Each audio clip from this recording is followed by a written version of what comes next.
Meu filho não brinca sozinho. O que observar antes de oferecer mais atividades para o seu filho que simplesmente não brinca sozinho? Se o seu filho não brinca sozinho, talvez a sua primeira reação seja pensar: eu preciso comprar mais brinquedos novos. Ou então, eu preciso encontrar atividades que prendam mais a atenção do meu filho. Eu preciso montar uma rotina de brincadeiras. Ou talvez você já tenha feito tudo isso e continue sentindo que quando você sai de perto, ele simplesmente abandona o que estava fazendo. Mas antes de te oferecer mais uma atividade, eu quero te propor, na verdade, uma mudança de pensamento. Em vez de se perguntar qual brinquedo faria o meu filho brincar por mais tempo sozinho, comece perguntando o que está dificultando que o meu filho hoje sustente uma brincadeira por mais tempo. Porque existe uma diferença muito grande entre essas duas perguntas. A primeira, procura uma atividade nova. A segunda, procura conhecer e entender a criança. E quando você muda a pergunta, você começa a observar coisas que talvez você nunca tinha considerado como sendo relevantes para fazer o seu filho ou não brincar sozinho. O fato de uma criança não brincar sozinha, ou melhor, não conseguir brincar de forma independente, não é explicado por uma única causa. Brincar de forma independente acontece como resultado do alinhamento de diversos fatores. Então, a criança precisa, por exemplo, ter um nível de foco e de atenção sustentada para conseguir permanecer em uma experiência por mais tempo. Ela precisa ter desenvolvimento motor suficiente para realizar os movimentos que ela precisa fazer, que ela deseja fazer, sem depender constantemente de um adulto. Ela precisa ter desenvolvido habilidades que permitam criar ideias sobre o que fazer dentro de uma brincadeira e descobrir como chegar naquele resultado do que ela imaginou.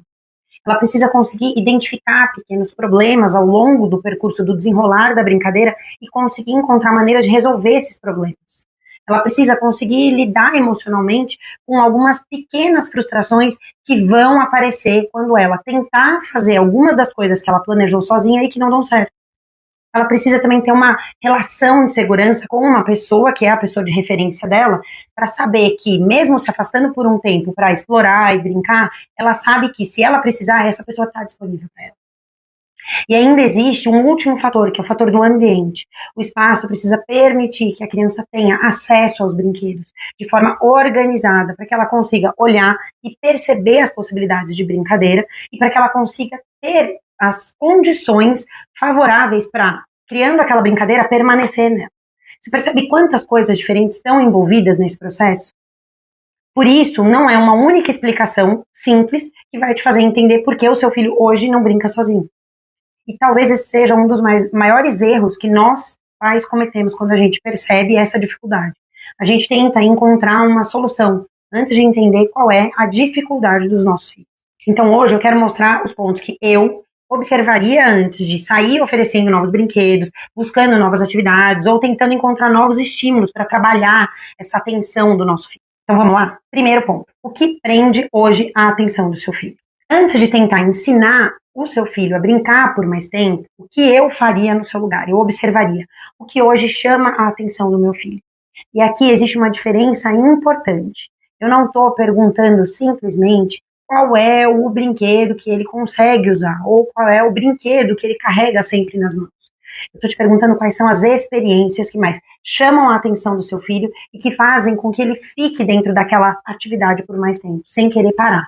Pode ser, por exemplo, a água do banho, pode ser o movimento, pode ser música ou sons diferentes, pode ser o abrir e fechar de portas e gavetas da sua casa inteira constantemente, pode ser esconder objetos, ou pode ser jogar e derrubar objetos por onde ele passa na casa, pode ser o desejo dele de observar como as coisas giram, ou de ficar apertando o interruptor 22 vezes. Pode ser qualquer coisa. Aqui você precisa ir além dos brinquedos e observar o que chama e prende a atenção do seu filho ou da sua filha. E eu sei que talvez você olhe para algumas dessas minhas sugestões e pense, mas Michele, isso daí não é brincadeira. Só que esse não brincadeira está te contando uma informação muito importante. Aquilo que desperta o interesse do seu filho pode ser justamente a porta de entrada que você vai usar para ajudar o seu filho a ampliar o repertório de brincadeiras dele hoje. E começar a construir um caminho em direção das brincadeiras independentes. Então, antes de tentar tirar uma criança de um interesse aleatório só porque ele não parece brincadeira, eu me perguntaria, o que exatamente existe nessa experiência que está chamando e prendendo tanto a atenção do meu filho? É o movimento? É o som? É a previsibilidade? É o resultado que acontece quando ele faz isso? É a possibilidade dele conseguir controlar alguma coisa? É a repetição? É o estímulo sensorial? Essa informação, essas informações podem ser muito mais valiosas do que simplesmente saber que hoje o brinquedo favorito do seu filho é tal brinquedo. O ponto 2 é como ele brinca e não apenas com o que ele brinca. Essa é uma das coisas que eu mais gostaria que outras mães começassem a observar. Às vezes a mãe pensa, poxa, meu filho adora brincar de carrinhos. E aí você observa o filho dela brincando com o carrinho. Mas aí você percebe que o filho dela brincando com o carrinho, ele não está exatamente brincando de empurrar o carrinho do jeito convencional.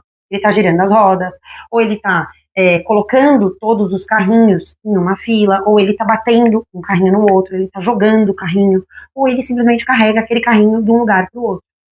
Isso não significa necessariamente que existe uma coisa ali que precisa ser investigada. Significa que existe uma forma específica de brincar acontecendo. E essa informação é muito mais útil do que simplesmente saber que ele gosta de carrinhos. Porque se eu sei como ele usa o carrinho, eu consigo pensar no próximo pequeno passo com base nessa busca dele para ir ampliando esse repertório. Então, por exemplo, se ele gosta de girar a roda, talvez eu consiga criar uma brincadeira que tenha outras coisas que também giram. Se ele gosta de enfileirar, talvez eu possa testar com o meu filho enfileirar outros brinquedos que também são iguais. Eu não começo destruindo o interesse que a criança já tem para colocar uma atividade completamente nova para tentar ampliar esse repertório. Os pais podem começar pelo caminho mais fácil, que é usando esse interesse específico como porta de entrada. Eu começo por aquilo que já existe, eu começo pelo caminho que já está construído. Ponto 3. Ele consegue iniciar uma brincadeira? Essa é uma outra pergunta importante. Quando você coloca alguns brinquedos na frente do seu filho, ele sabe o que fazer? Ele consegue começar aquela brincadeira? E eu sei que parece muito simples para um adulto essa pergunta, mas a gente, né, nós adultos, já temos desenvolvidas as habilidades necessárias para começar uma brincadeira. Por isso, para a gente, isso parece muito simples, muito óbvio. Iniciar uma brincadeira exige que a criança perceba algumas possibilidades de caminho com aquele objeto. Ela precisa olhar para aquilo e, de alguma maneira, pensar: eu posso fazer alguma coisa com isso daqui. Algumas crianças fazem isso naturalmente, a maioria das crianças. Outras crianças precisam de mais apoio para descobrir essas possibilidades. Algumas crianças acabam dependendo muito do adulto para iniciar, para organizar e para manter o engajamento na brincadeira. Nesse caso, então, oferecer ainda mais brinquedos não é o que vai resolver. O que eu faria seria focar em apresentar opções de brincadeiras que permitam enxergar as possibilidades, mas de uma forma muito simples. E aí, aos poucos, ir aumentando a complexidade, porque talvez o problema não seja a falta de opções de brincadeira, pode ser justamente o excesso de opções ou opções com possibilidades muito complexas. Nesses casos, a criança vai ter dificuldade para escolher, dificuldade para iniciar e dificuldade para entender como ela pode brincar com aquelas opções. Por isso, antes de colocar 10 atividades novas na frente do seu filho, de sair comprando 10 brinquedos novos, eu, no seu lugar, observaria o que acontece quando existem poucas e simples possibilidades de brincadeiras na frente dele. Ponto 4. Quanto ele precisa de você para brincar? Aqui nesse ponto, você precisa observar o que exatamente o seu filho espera que você faça quando ele está brincando. Ele quer que você escolha a brincadeira? Ele quer que você mostre como fazer? Ele quer que você faça junto, que você participe? Ele quer que você resolva quando aparece uma dificuldade? Ele quer que você fique fisicamente perto? Ele quer que você pegue tudo para ele? Ou ele consegue começar e ele só te procura depois de algum tempo? Essas diferenças são importantes, porque existe uma diferença enorme entre uma criança que gosta da companhia do adulto, então ela precisa que ele esteja ali fisicamente por perto, no campo visual, ou até mesmo fisicamente próximo, e uma criança que não consegue sustentar nenhuma experiência de brincadeira sem a mediação constante do adulto. A questão é entender qual tipo de suporte ela precisa hoje, e qual pequeno passo você conseguiria fazer hoje para começar a mudar, evoluir, a retirar esse suporte para testar se ela já dá conta. Se der certo, ótimo. Se não der, então você precisa permanecer um pouco mais naquele nível de suporte para amadurecer alguns aprendizados ali. E aí, depois de um tempo, tentar novamente. Ponto 5. O que acontece quando a brincadeira fica difícil? Esse ponto é especialmente importante. Imagine que o seu filho esteja lá montando alguma coisa. E aí a peça do bloco não encaixa na outra. Aí eu te pergunto, o que ele faz quando isso acontece? Ele tenta novamente, ele muda a estratégia, ou ele já corre para pedir sua ajuda, ou ele simplesmente abandona a brincadeira, ou ele fica irritado, joga tudo longe, procura imediatamente um adulto, né? A gente precisa entender que a dificuldade não está necessariamente no brinquedo, ela pode estar, na verdade, mostrando para você como seu filho lida com uma tarefa que exige persistência, flexibilidade ou capacidade de resolução de problemas. Aquilo ali está te contando muitas informações. E isso muda o que você deveria oferecer como proposta na rotina para o seu filho. Talvez a melhor atividade não seja uma atividade mais interessante. Nesse caso, talvez seja uma experiência que ele consiga praticar, permanecer um pouco mais diante de uma pequena dificuldade, uma frustração, um desafio um pouco menor, entende? Um suporte seu adequado. Porque uma criança que abandona toda a brincadeira no primeiro obstáculo, talvez ela não precise de uma brincadeira divertida. Não é que aquelas brincadeiras não estão interessantes. Talvez ela precise de uma experiência que seja menos complexa. E isso é o que vai permitir que ela, com as habilidades que ela tem hoje, permaneça brincando.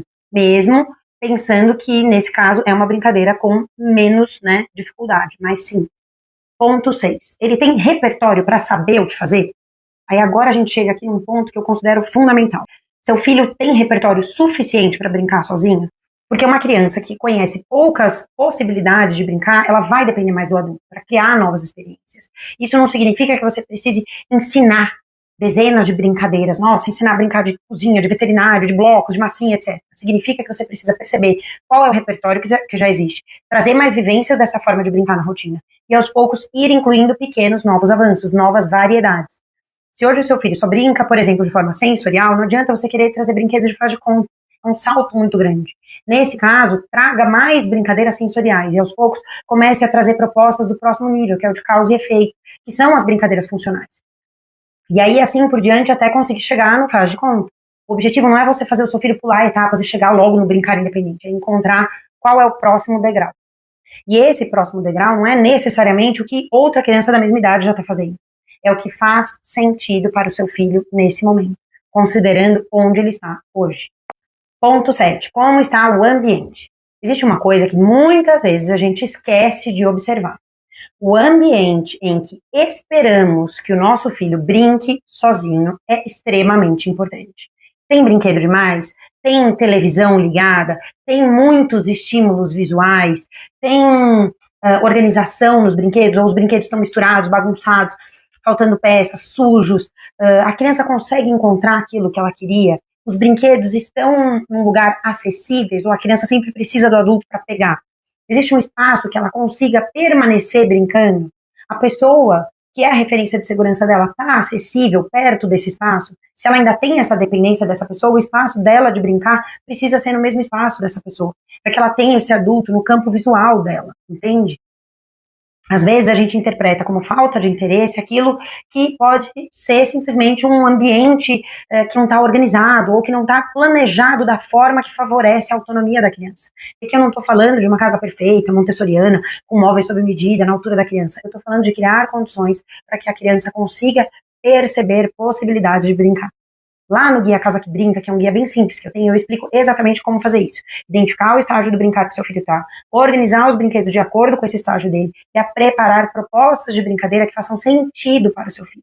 Eu te explico quantas propostas você precisa organizar em cada ambiente, quais ambientes usar, de quantas em quantas semanas você precisa mudar essas propostas, como você pode organizar os brinquedos se você tem aí irmãos em diferentes estágios de desenvolvimento. Eu explico tudinho lá.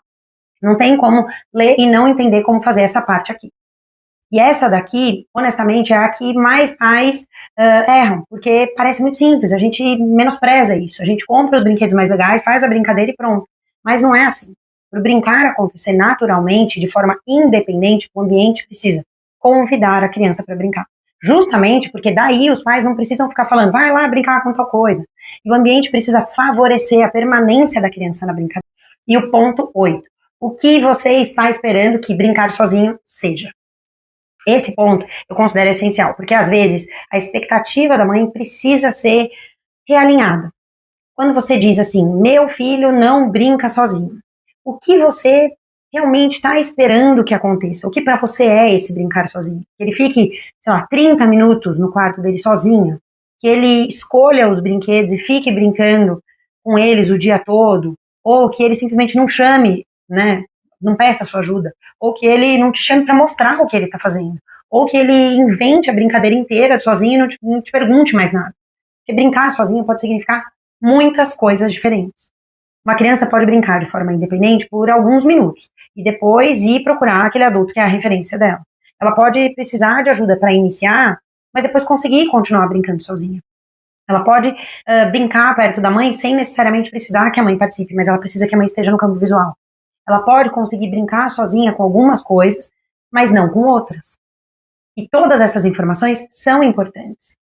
Autonomia no brincar não é um botão que você liga e desliga e quando ele está ativado a criança simplesmente não te chama mais para brincar. É uma habilidade que ela vai sendo construída e ampliada aos poucos para diferentes formas de brincar, para diferentes momentos da rotina. Então, o que você faz depois de tudo isso que eu te expliquei aqui? O objetivo aqui é você pensar nesses 8 pontos, observar cada um deles, e aí, a partir disso, fazer uma análise bem crítica mesmo, de quais são os primeiros testes de ajustes que você precisa fazer aí na sua casa, para realmente entender se o seu filho não consegue brincar sozinho mesmo, ou se tem alguma outra coisa que você precisa ajustar que pode estar impedindo. Então, em vez de pensar, meu filho precisa brincar mais, e sozinho, e etc e tal, você começa a perceber, meu filho precisa de ajuda para iniciar. Ou então, meu filho já inicia, mas ele perde o interesse muito rápido, porque as propostas estão muito difíceis. Ou então, ele tem interesse, mas ele ainda não tem todas as habilidades para conduzir a brincadeira até o fim e pensar num caminho, e planejar, e resolver os problemas, entende? Ele tem pouco repertório, ou então ele se interessa muito por determinada experiência e eu estou insistindo numa brincadeira que não inclui essa forma de brincar. Então não chama a atenção dele. Ou então, sei lá, ele consegue brincar, mas o ambiente está dificultando que ele encontre o que fazer. Você percebe a diferença das interpretações? A intervenção, o que você vai fazer vai mudar completamente quando a sua observação sobre o todo fica mais refinada.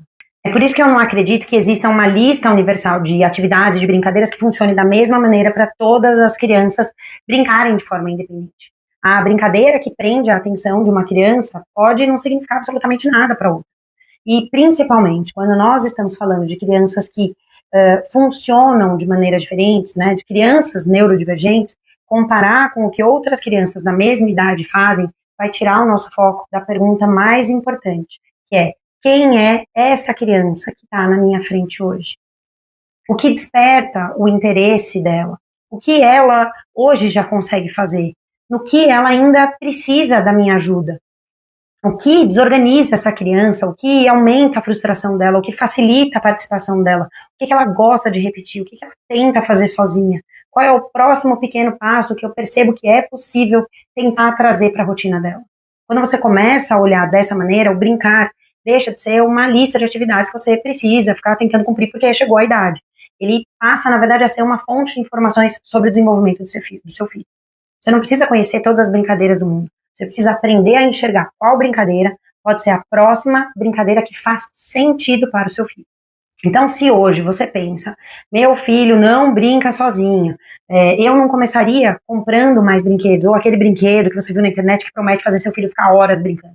Eu começaria observando o que chama a atenção dele, observando como ele usa os objetos, não só os brinquedos, mas os objetos, observando como ele inicia as interações, observando quanto tempo ele consegue permanecer, no que ele permanece mais tempo, no que ele permanece menos tempo, o que ele faz quando ele encontra uma dificuldade, quanto tempo, né, no que ele depende de você, observa o ambiente, como o ambiente está organizado.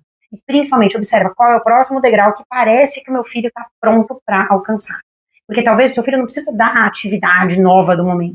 Talvez você precise só ter mais informações sobre o seu filho para você conseguir escolher melhor as atividades que vão fazer sentido para ele nesse momento. Quando elas fizerem sentido, ele vai engajar.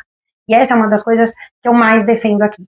Não olhar para os nossos filhos apenas pelo que é esperado para a idade deles. A gente precisa aprender a enxergar para os nossos filhos e oferecer para eles a partir de quem eles são hoje, porque só assim a gente consegue ajudar os nossos filhos a avançar. Se esse olhar fez sentido para você, se inscreve nesse canal, porque aqui eu vou continuar falando sobre como você pode observar o brincar do seu filho, como você pode ajustar a rotina e entender melhor as particularidades do seu filho para te ajudar a fazer escolhas mais intencionais no dia a dia. Se você quiser aprofundar esse processo, eu vou deixar também aqui na descrição desse vídeo as informações e o link para você entrar no grupo que fala um pouco mais sobre o método Mapeando Seu Filho. Lá você vai conseguir ter um apoio muito mais completo e guiado para conseguir entender onde o seu filho está hoje no processo de desenvolvimento e o que você, mãe, pai, pode fazer para, na rotina, apoiar o processo de desenvolvimento e impulsionar os aprendizados do seu filho da medida que é possível um pai e uma mãe fazerem na rotina, tá bom? Espero que você tenha gostado do vídeo e te vejo no próximo conteúdo.